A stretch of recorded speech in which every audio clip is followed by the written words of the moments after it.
नमस्कार, मैं हूं आशीष त्रिपाठी आपके साथ। अब जबकि उपराष्ट्रपति पद से उन्होंने इस्तीफा दे दिया है, तो सरकार और उनके बीच असहजता की स्थिति के कई किस्से भी सामने आ रहे हैं।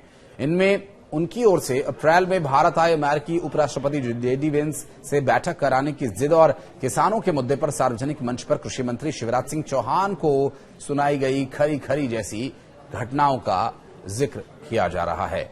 राष्ट्रपति भवन के सूत्रों के मुताबिक सोमवार को धनखड़ करीब 8:30 बजे अचानक राष्ट्रपति भवन पहुंच गए और उन्होंने राष्ट्रपति से मिलने का समय नहीं लिया था और उनके अचानक वहां पहुंच जाने से अफरा तफरी का सा माहौल था। अधिकारियों ने तत्काल इसकी सूचना राष्ट्रपति को दी और उन्हें ऐसे में राष्ट्रपति से मिलने के लिए करीब आधे घंटे तक इंतजार भी करना पड़ा।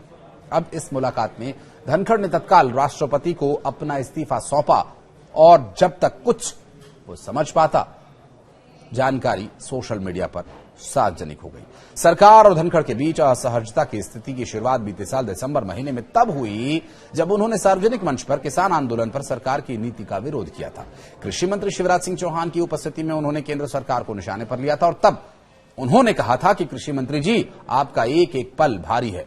मुझे बताइए कि क्या सरकार ने किसानों से कोई वादा किया था? अगर किया था तो उसे पूरा क्यों नहीं किया गया? किसान आंदोलन को सीमित रूप में दिखाना आपकी बड़ी भूल होगी, क्योंकि जो किसान सड़क पर नहीं है वो भी चिंतित हैं।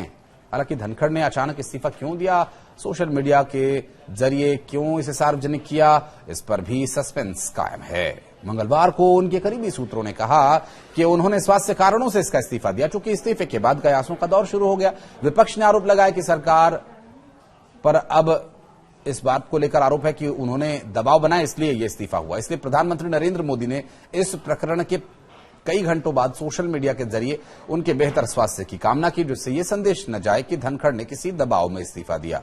सूत्रों के मुताबिक अब कार्यवाहक सभापति हरिवंश राज्यसभा में महाभियोग के नोटिस पर फैसला लेंगे। क्योंकि लोकसभा में सभी पक्षों के 152 सांसदों ने इसे आशय का नोटिस दिया है और ऐसे में सरकार सदन में महाभियोग की प्रक्रिया को आगे बढ़ा सकती है। हालांकि अब विपक्ष क्या रुख रखेगा अपना और क्या वो रखता है, इस पर अपना पक्ष ये देखने का विषय होगा और ये भी देखना दिलचस्प होगा। अगर प्रक्रिया राज्यसभा में शुरू हुई तो इस मामले का सारा श्रेय विपक्ष ले लेगा और अगला उपराष्ट्रपति कैसे, कितने समय के लिए चुना जाएगा, ये भी एक अहम सवाल है जिसका अब आपको जवाब देने की कोशिश करेंगे। कौन कौन उम्मीदवारी कर सकता है, इस तरह के तमाम सवाल हैं जिनके जवाब जानने की कोशिश करते हैं। तो आइए बताते हैं आपको कि क्या प्रोसेस है इसका। दरअसल संविधान में कार्यवाहक उपराष्ट्रपति का प्रावधान नहीं है।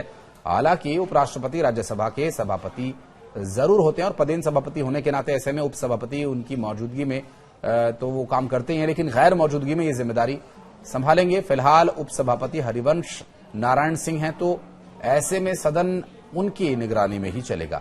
संविधान के मुताबिक राष्ट्रपति पद के लिए 6 महीने के अंदर चुनाव करवाना होता है, तो वहीं उपराष्ट्रपति पद 60 दिन के भीतर भरना जरूरी है। यहां यह जान लेना भी जरूरी है कि अगर उपराष्ट्रपति अपना कार्यकाल पूरा कर लेते हैं, ऐसे समय में 60 दिन की डेडलाइन है और अगर बीच में ही इस्तीफा दिया जाता है तो उसकी कोई समय सीमा तय नहीं है। चुनाव की घोषणा चुनाव आयोग करता है। यह चुनाव राष्ट्रपति और उपराष्ट्रपति चुनाव अधिनियम 1952 के तहत आयोजित किया जाता है। परंपरा के मुताबिक संसद के किसी भी सदन के महासचिव को बारी बारी से निर्वाचन अधिकारी नियुक्त किया जाता है। हालांकि अब उन नामों की चर्चा करते हैं जो इस दौड़ में आगे चल रहे हैं। मनोज सिन्हा जो फिलहाल जम्मू कश्मीर के उपराज्यपाल हैं, इनका भी नाम चर्चा में है। रामनाथ ठाकुर जो कि कर्पूरी ठाकुर के पुत्र हैं, वर्तमान सरकार में मंत्री हैं, इनके नाम को लेकर कयास तो लगाए जा रहे थे, लेकिन बीजेपी के सूत्रों से पता यह चला है कि इनके नाम पर तो चर्चा भी नहीं होगी।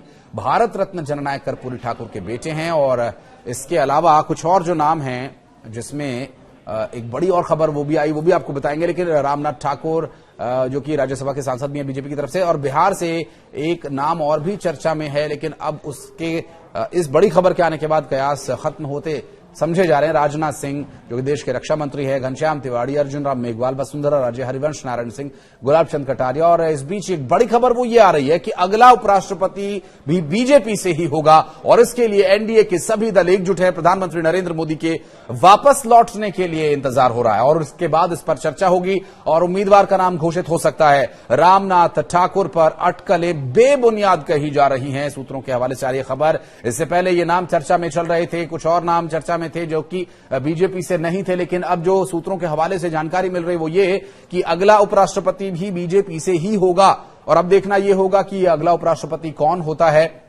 भारतीय जनता पार्टी के द्वारा सूत्रों के मुताबिक ये जो जानकारी मिल रही है जिसमें बताया जा रहा है कि उपराष्ट्रपति पद को भरने के लिए भारतीय जनता पार्टी का ही कोई नेता कार्यकर्ता इस पद के लिए चुना जा सकता है। प्रधानमंत्री नरेंद्र मोदी जो कि अभी विदेश दौरे पर हैं, जब वे भारत वापस लौटेंगे तो इस पर निर्णय लिया जाएगा कि उपराष्ट्रपति पद के लिए किसे चुना जाए। तो प्रधानमंत्री नरेंद्र मोदी के भारत वापस लौटने तक अब इस पर जो कयास लगाए जा रहे थे, जो अटकलें चल रही थी, संभवतः उसे विराम देने के लिए भी यह घोषणा हो सकती है या फिर वाकई अगला उपराष्ट्रपति बीजेपी से ही होगा। इस बारे में अगर आप कुछ कहना चाहते हैं तो कमेंट सेक्शन में आपका स्वागत है। आइए और बताइए क्या लगता है आपको। धन्यवाद।